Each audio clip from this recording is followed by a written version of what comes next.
لاہور کے railway station کا شور، ٹرینوں کی چیخیں، چائے والوں کی آوازیں اور انہی آوازوں کے بیچ ایک چھوٹی سی بچی زمین پر بیٹھی تھی، ہاتھ میں جوتا، پالش کا ڈبہ، آنکھوں میں معصومیت، پاؤں میں پھٹی ہوئی چپلیں، دھول مٹی سے چہرہ سیاہ پڑ چکا تھا، مگر لبوں پر پھر بھی ہلکی سی مسکراہٹ تھی۔ وہ ہر آتے جاتے سے کہتی، سب جوتے پالش کروا لیں، صرف 30 روپے لگیں گے، مگر لوگ اسے دیکھ کر ایسے ہٹ جاتے جیسے وہ کوئی بوجھ ہو، کوئی فضول چیز۔ کچھ جھڑک دیتے ہیں، کچھ بغیر دیکھے گزر جاتے ہیں، مگر وہ چھوٹی سی معصوم بچی زہرا ہر ٹھوکر کے بعد بھی ہنسنے کی کوشش کرتی ہے، جیسے زندگی کے ہر درد کو ہنسی میں چھپانا سیکھ چکی ہو۔ اس کے کپڑے پرانے اور میلے، چہرہ گرد سے اٹا ہوا، مگر دل شیشے کی طرح صاف۔ زہرا روز صبح سورج کے ساتھ جاگتی اور پلیٹ فارم پر پہنچ جاتی، ہاتھ میں پالش کا ڈبہ، برش اور امید۔ شام تک کبھی 50 روپے بنتے، کبھی 100، اور انہی پیسوں سے وہ اسٹیشن کے باہر والے ٹھیلے سے باسی نان یا آدھا سموسہ خرید کر کھاتی۔ کبھی کبھی وہ بچی رات کو کسی بینچ کے نیچے سو جاتی، کبھی کسی پلیٹ فارم کے کونے میں سکڑ کر۔ اسے ماں باپ کا چہرہ تک یاد نہیں تھا، بس اتنا کہ بچپن میں کہیں کھو گئی تھی، اور جب کوئی پوچھتا، بیٹی تیرا گھر کہاں ہے، تو زہرا بس اتنا کہتی، مجھے نہیں معلوم، بس اتنا یاد ہے کہ میں بہت چھوٹی تھی اور روتے روتے یہاں آ گئی تھی۔ رات کے وقت جب اسٹیشن سنسان ہو جاتا، ٹرینوں کی آخری سیٹی بجتی، تو زہرا آسمان کی طرف دیکھ کر آہستہ سے کہتی، امی، ابو، آپ کہاں ہو؟ میں اکیلی ہوں، مگر جواب میں صرف ٹرینوں کی ہوا سیٹی بجاتی۔ لاہور شہر کے ایک کونے میں ایک شاندار کوٹھی تھی، جس کے دروازے کے باہر بڑی گاڑیاں کھڑی رہتی۔ اس کوٹھی کا مالک فہد ملک ایک کامیاب بزنس مین، مگر تنہا ہاتھ میں ہمیشہ ایک پرانی تصویر لیے رہتا، ایک ننھی سی بچی کی، جس کی مسکراہٹ اس کے دل کو چیر دیتی تھی۔ برسوں پہلے ایک بارش بھری رات میں فہد اور اس کی بیوی عائشہ نے اپنی بیٹی کو کھو دیا تھا۔ اس کا نام زہرا تھا۔ وہ حادثہ ایسا زخم بن گیا جس نے دونوں میاں بیوی کو جدا کر دیا۔ دولت، شہرت، سب کچھ ہونے کے باوجود فہد کے اندر ایک خالی پن، ایک سناٹا بس گیا تھا۔ ہر رات سجدے میں وہ خدا سے بس ایک ہی دعا مانگتا، یا اللہ، اگر وہ زندہ ہے تو کسی طرح مجھے واپس دے دے، ایک بار بس دیکھ لوں اسے۔ اگلی صبح جب وہ کسی میٹنگ کے لیے لاہور اسٹیشن آیا، تو بھیڑ میں اس کی نظر ایک بچی پر جا ٹھہری۔ وہ زمین پر بیٹھی تھی، ہاتھ میں پالش کا ڈبہ، کپڑے پھٹے ہوئے، چہرہ گرد سے بھرا ہوا۔ مگر جب اس نے آنکھ اٹھا کر کہا، صاحب جوتے پالش کروا لیں، صرف 30 روپے لگیں گے، تو فہد کا دل جیسے رک گیا۔ اس آواز میں ایک مانوس سی کپ کپاہٹ تھی۔ وہ چند لمحے تک اسے دیکھتا رہا، پھر جھک کر پوچھا، بیٹی تیرا نام کیا ہے؟ بچی مسکرائی، زہرا صاحب، سب یہی کہتے ہیں مجھے زہرا۔ فہد کے ہونٹ کانپنے لگے، دل کی دھڑکن بے قابو ہو گئی۔ وہ نام، وہی نام، زہرا، دل بولا۔ یہ اتفاق نہیں ہو سکتا۔ لاہور اسٹیشن کے شور میں فہد کچھ لمحوں تک گم سا رہ گیا۔ سامنے وہی بچی جس کے چہرے پر غربت کی گرد تھی، مگر آنکھوں میں وہی چمک تھی جو کبھی اس کی اپنی ننھی زہرا کی آنکھوں میں ہوا کرتی تھی۔ وہ آہستہ سے جھک کر بولا، بیٹی تو یہ کام کیوں کر رہی ہے؟ تیرے والدین کہاں ہیں؟ زہرا نے ہاتھوں سے برش سنبھالتے ہوئے نرمی سے جواب دیا، پتہ نہیں صاحب، میں جب سے یاد کر سکتی ہوں یہی ہوں۔ ریلوے پلیٹ فارم میرا گھر ہے۔ فہد کے سینے میں کچھ ٹوٹ سا گیا۔ وہ لمحہ پر خاموش رہا، پھر جیب سے کچھ نوٹ نکالے اور زہرا کی ہتھیلی پر رکھ دیے۔ یہ لے بیٹی، آج آرام کر لے، کچھ اچھا کھا لے۔ زہرا نے فوراً پیسے واپس کر دیا۔ نہیں صاحب، میں بھیک نہیں لیتی، اگر پیسے دینے ہیں تو جوتے پالش کروا لے، محنت کا پیسہ چاہیے، مفت کا نہیں۔ یہ سن کر فہد کے دل میں طوفان اٹھ گیا۔ اتنی سی بچی اور اتنی بڑی بات۔ وہ دیر تک اسے دیکھتا رہا، دل میں ایک سوال گونجا، کیا یہ واقعی میری بیٹی ہو سکتی ہے؟ پھر اس نے اپنے ڈرائیور بلال کو قریب بلایا، بلال، اس بچی پر نظر رکھنا، میں اس کے بارے میں سب کچھ جاننا چاہتا ہوں۔ رات کے وہ اپنے بنگلے واپس آیا تو اس کے ہاتھ میں وہی پرانی تصویر تھی، وہی معصوم چہرہ۔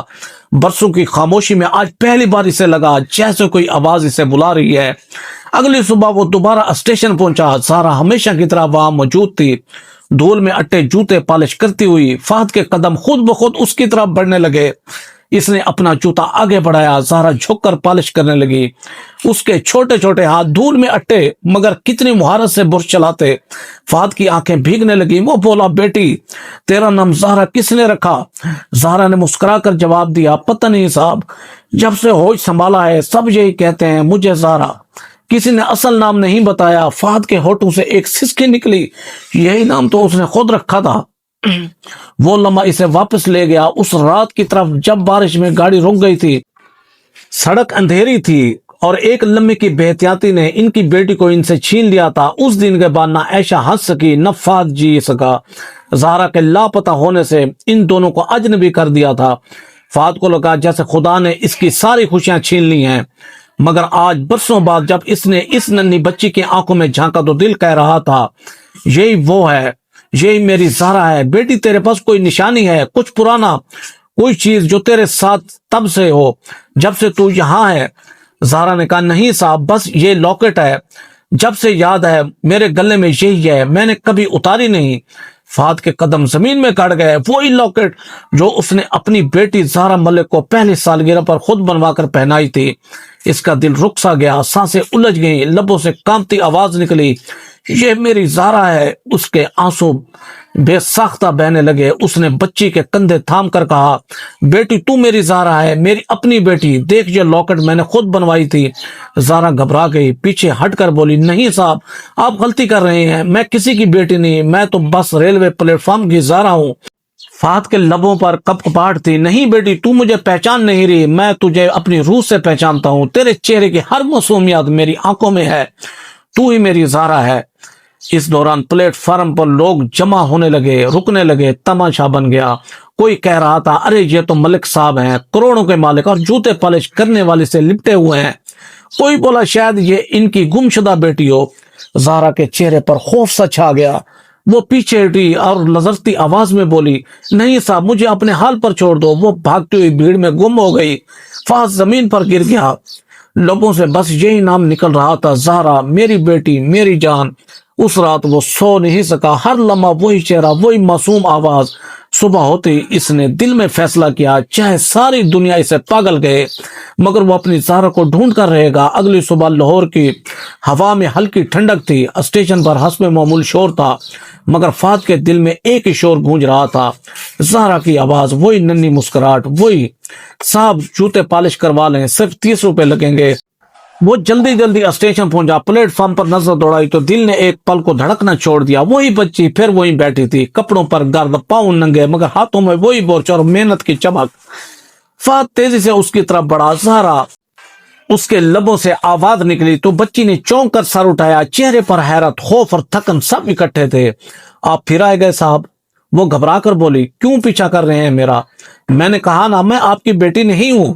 فہد کے قدم رکے مگر آنکھوں میں التجا تھی۔ بیٹی بس ایک بار میری بات سن لے، اگر تم میری بیٹی نہیں نکلی تو میں خدا کی قسم کھا کر کہتا ہوں کبھی تجھے تنگ نہیں کروں گا، مگر اگر تو نکلی تو تجھے اس جہنم سے نکال لوں گا۔ زہرا خاموش ہو گئی، اس کی آنکھوں میں نمی اتر آئی۔ کچھ لمحے بعد وہ آہستہ سے بولی اگر میں آپ کے ساتھ گئی اور آپ جھوٹے نکلے تو پھر میں کہاں جاؤں گی؟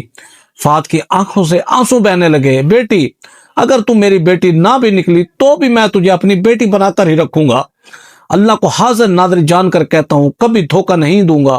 زہرا کا دل کانپ گیا۔ اس نے زندگی میں بہت باتیں سنی تھی مگر کسی کی آواز میں اتنی سچائی کبھی نہیں سنی تھی۔ وہ آہستہ سے بولی پہلی بار کسی نے مجھ سے اتنی نرمی سے بات کی ہے۔ فہد نے کہا چل میرے ساتھ بیٹی، ایک بار چل، سچ پتہ کر لیتے ہیں۔ زہرا چپ چاپ کھڑی ہو گئی مگر اس کے قدموں میں لرزاہٹ تھی۔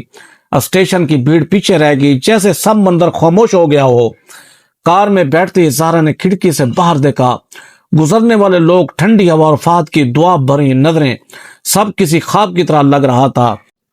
رستے بھر فہد کی آنکھوں میں فقط ایک ہی التجا تھی، یا اللہ اگر یہ وہی میری زہرا ہے تو اسے مجھ سے کبھی جدا نہ کرنا۔ ہسپتال پہنچ کر فہد نے انتظامیہ سے فوراً ڈی این اے ٹیسٹ کی درخواست کی۔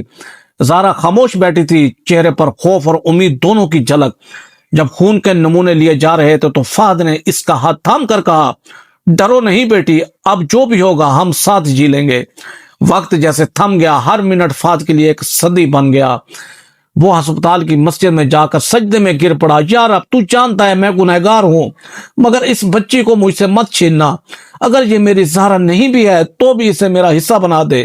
جب رپورٹ آئی تو ہاتھ کانپنے لگے۔ ڈاکٹر مسکرایا، فائل بند کر کے بولا مسٹر فہد مبارک ہو، یہ بچی واقعی آپ کی بیٹی ہی ہے۔ فہد کی آنکھوں سے آنسوں کا طوفان بہ نکلا، وہ بے اختیار زہرا کے سامنے جا کر بیٹھ گیا۔ زہرا میری بچی، میری گڑیا، میری جان۔ زہرا چونک گئی، کیا میں واقعی فہد نے اسے باہوں میں بھرتے ہوئے کہا، ہاں بیٹی، تو میری زہرا ہے جسے میں برسوں سے ڈھونڈ رہا تھا۔ دیکھ یہ چہرہ، یہ آنکھیں، سب میری دعا کا جواب ہیں۔ زہرا کے ہونٹوں سے سسکی نکلی، آنکھوں سے آنسو بہہ نکلے۔ پاپا، آپ سچ میں میرے پاپا ہو؟ وہ لپٹ گئی جیسے برسوں سے سارے زخم ایک لمحے میں بھر گئے ہوں۔ ہسپتال کے کمرے میں ہوا تھم گئی تھی، باہر اذان کی آواز گونج رہی تھی۔ فہد نے زہرا کے بالوں پر ہاتھ پھیرا، بیٹی، اللہ نے میرا یقین واپس کر دیا۔ اسی لمحے فہد نے فون اٹھایا، آنکھوں میں آنسو، لبوں پر کپ کپاٹ۔ عائشہ، ہماری زہرا مل گئی ہے۔ فون کے اس پر کچھ لمحے خاموشی رہی، پھر سسکیوں کی آواز آئی، فہد، سچ؟ ہاں عائشہ، سچ۔ کچھ ہی دیر بعد عائشہ ہسپتال پہنچ گئی۔ جیسے اس کی نظر زہرا پر پڑی، وہ پکارتی ہوئی دوڑی، زہرا میری بچی۔ ماں بیٹی کے گلے ملنے کا منظر دیکھ کر پورا ہسپتال نم آنکھ ہو گیا۔ زہرا سسکیاں لیتے ہوئے بولی، امی، مجھے لگا آپ نے چھوڑ دیا تھا۔ عائشہ نے ماتھے پر بوسہ دیا، نہیں گڑیا، ہم تو ہر دن تجھے ڈھونڈتے رہے، مگر نصیب نے دیر لگا دی۔ فہد ایک طرف کھڑا یہ منظر دیکھتا رہا، آنکھوں سے آنسو بہ رہے تھے، مگر دل میں شکر تھا۔ برسوں کی جدائی ختم ہو چکی تھی، وہ تینوں ایک ساتھ کھڑے تھے۔ زہرا نے دونوں کا ہاتھ پکڑا، اب ہم کبھی الگ نہیں ہوں گے نا؟ دونوں نے بیک وقت کہا، کبھی نہیں بیٹا، کبھی نہیں۔ باہر سورج ڈھل رہا تھا، آسمان پر سنہری روشنی پھیل رہی تھی، جیسے قدرت خود اس ملاقات پر آمین کہہ رہی ہو۔ لاہور کی شام ڈل رہی تھی، ہسپتال کے باہر ہوا میں ہلکی سی ٹھنڈک اور روشنیوں کی چمک تھی۔ سارا کھڑکی کے پاس کھڑی باہر دیکھ رہی تھی۔ برسوں کی تنہائی کے بعد آج اس کی زندگی میں کسی نے اسے اپنے کہہ کر گلے لگایا تھا۔ اس کی آنکھوں میں وہ نمی تھی جو خوشی اور دکھ دونوں سے مل کر بنتی ہے۔ فہد پیچھے سے آ کر بولے، بیٹی، اب یہ سب ختم ہو گیا، اب نہ بھوک، نہ تنہائی، نہ خوف، اب تو میرے گھر، اپنے گھر جا رہی ہے۔ زہرا نے پلٹ کر دیکھا، چہرے پر مسکراہٹ مگر دل میں ایک عجیب سا احساس۔ پاپا، میں نے ہمیشہ لوگوں کو جوتے پالش کرتے دیکھا، خود بھی یہی کرتی رہی، اب اچانک یہ سب مجھے خواب سا لگ رہا ہے۔ فہد مسکرائے، یہ خواب نہیں، دعا ہے بیٹی، تیرے ہر آنسو کی قیمت اللہ نے دے دی ہے۔ عائشہ آگے بڑھی، زہرا کو سینے سے لگایا، گڑیا، تیرے ہاتھوں کو محنت نے ہمیں فخر دیا ہے، اب تو صرف ہماری بیٹی نہیں، اللہ کا کرم ہے ہمارے گھر پر۔ گھر پہنچنے کے بعد زہرا کی زندگی بدلنے لگی۔ کبھی وہ جو پلیٹ فارم پر ٹھنڈی زمین پر سوتی تھی، آج نرم بستر پر سوتی، مگر ہر رات دعاؤں میں ان بچوں کو یاد کرتی جو اب بھی اسٹیشن کے کسی کونے میں ٹھٹر رہے تھے۔ فہد نے اس کی تعلیم کا انتظام کیا۔ سکول کے پہلے دن جب زہرا نے وردی پہنی تو اس کی آنکھوں میں وہی چمک تھی جو فہد نے برسوں پہلے اپنی ننھی بچی میں دیکھی تھی۔ سکول جاتے وقت اس نے اپنے پرانے جوتے پالش کا ڈبہ سنبھال کر رکھا، یہ میرا ماضی ہے جس نے مجھے جینا سکھایا۔ وقت گزرتا گیا، زہرا نے پڑھائی میں کمال دکھایا، وہ بڑی ہوئی تو لاہور کے ایک بڑے ادارے میں کام کرنے لگی، مگر دل میں ہمیشہ ایک درد زندہ رہا، وہ درد جو اسے دوسروں کے لیے نرم بنا گیا۔ اس نے اپنی پہلی تنخواہ سے ایک چھوٹا سا سکول بنوایا جس کا نام رکھا روشنی زہرا سکول، تاکہ کوئی اور بچی اس طرح دھول میں خواب نہ گمائے۔